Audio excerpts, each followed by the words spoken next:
C'est une formule choc comme elle les affectionne. Pour Bernadette Malgorn, qui mène une liste d'union de la droite, le maire sortant est l'homme qui a coûté 1 milliard d'euros.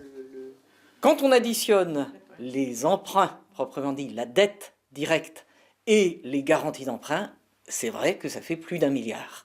Et il faut une dizaine d'années d'épargne de BMO pour rembourser la dette. Apparemment, le maire sortant, François Cuyandre, ne calcule pas de la même façon. Le milliard, ça n'a aucun sens. Le milliard, c'est plus de 600 millions d'euros de garantie d'emprunt, notamment pour faire du logement social.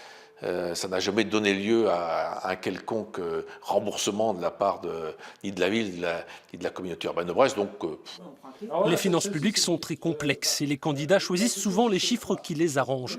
Pour y voir plus clair, nous avons rendu visite à l'un des meilleurs spécialistes. Question, comment maîtriser un endettement ? C'est faire des économies sur les charges de fonctionnement, donc, en n'embauchant pas outre mesure par exemple, en faisant attention de ne pas créer de nouveaux services ou de nouveaux équipements qui produiraient des charges de fonctionnement qu'on ne pourrait pas payer. Et deuxième variable d'ajustement, celle sur laquelle d'ailleurs les collectivités s'apprêtent à jouer, c'est les équipements qu'on fournit. Si on ne peut pas limiter comme on le voudrait donc, ses investissements et son fonctionnement de manière à ne pas être obligé d'emprunter trop, il restera la variable d'ajustement qui sera l'impôt. Revenons à Brest. Comme ailleurs, aucun candidat ne dit qu'il augmentera les impôts. Laurent Prunier parle même de les baisser. On va faire des économies partout où on pourra. Ça sera de ne pas remplacer les fonctionnaires qui partent à la retraite. Et le deuxième point, c'est le redéploiement des subventions aux associations.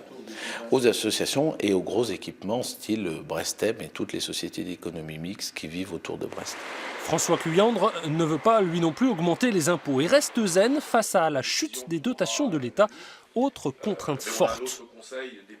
pour ce qui nous concerne, la baisse de ce qu'on appelle la dotation globale de fonctionnement est en partie compensée par une augmentation des dotations de péréquation, puisque notre communauté urbaine est une communauté plutôt pauvre en termes de richesse fiscale. Et d'autre part, je pense que le statut de métropole sera pour l'avenir un statut plutôt protecteur de nos dotations.